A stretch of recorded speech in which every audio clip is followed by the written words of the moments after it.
And we're now going to look at the question, why is it we cannot understand the Trinity? How does science help us understand a little bit of what God has been telling us in Scripture about who He is?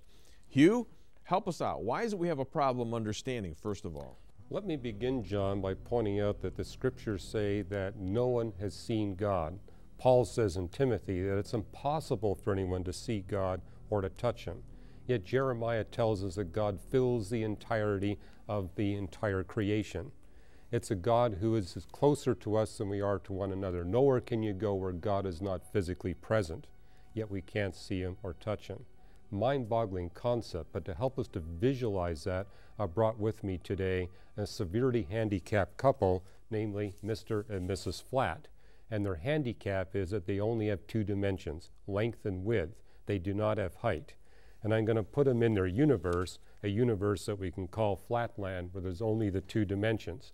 Now, what I want you to notice here is that I can, as a three-dimensional being, can put my hand a tenth of a millimeter above Mr. and Mrs. Flat. Because I'm above their plane, they can't see me, they can't touch me, yet I'm physically closer to them than they are to one another. The Scriptures also tell us that God sees us in a way we can't see one another or ourselves. Now, when Mrs. Flat looks at her husband, all she sees is a line, a straight line. If she carefully walks around her husband, she gets several different line elements and can calculate in her two-dimensional brain the outline of her husband, Mr. Flat. But notice, as a three-dimensional being, I don't have to mess around with any calculations. I immediately see the outer outline of Mr. Flat, but I see something that neither one of them can see. I can look inside and see what's inside that outer edge. Likewise, it tells us in Scriptures that God looks upon the heart and sees things inside of us at the spiritual level and the soulish level that we can't see. God knows us better than we know ourselves. So there's a little demonstration. Knowing that physics demonstrates that God must have access to dimensions beyond what we human beings can experience, we can appreciate how He has that kind of intimate understanding and knowledge of each one of us. Something else this demonstration can help us illustrate is this conflict. I mean, you got religions in the world that say God is one and only one. Religions say that there are multiple gods. Christianity stands alone in saying that God is one essence in three persons.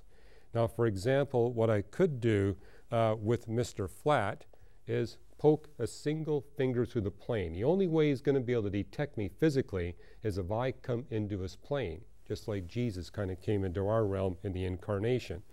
But if I were to poke a finger through the plane, he would come around and investigate and draw the conclusion that I am a small circle. And of course, he would run home to his wife and say that he had an encounter with Hugh Ross, that I'm a small circle.